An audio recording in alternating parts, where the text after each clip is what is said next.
This is Sokoine Agricultural University of Tanzania.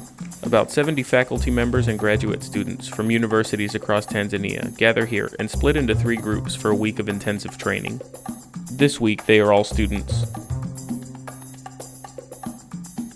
The groups race against the clock to plug data into a complex set of numerical equations, or models, which will be used to predict the effects of planned water-saving interventions across Tanzania. Each group through the course of the week will train to use one model. The results from each model at the end of the training will be combined into the Integrated Decision Support System, or IDSS. This numerical system merges the results of each model into an overarching numerical simulation, which can be used at farm, watershed, and regional scales to quantitatively predict impacts of irrigation technologies and practices for decades into the future. You need models to make prediction, to give policymaker the things as a tools, the background or the foundation for them to make a correct decision. So they can plan where to intervene within the production system to help farmers grow their income and food security in general. Training like this, it will help us as agricultural scientists to help the farmers so that they can use the scarce resources in a better way.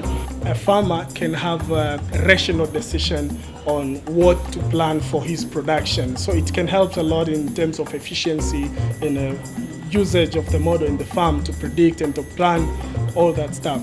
The training is part of the Feed the Future Innovation Lab for Small-Scale Irrigation, a research project seeking the most efficient small-scale irrigation systems for battling poverty and nutrition problems in water-scarce Tanzania, Ethiopia, and Ghana. This use of computer models, it has become now a must. It's like having a smartphone. You cannot say someone should not have a mobile phone to communicate. Now computer models are a means of scientists to communicate. The IDSS is a key component in predicting the effects of new practices and technologies tested by the project. What if I try this in my system?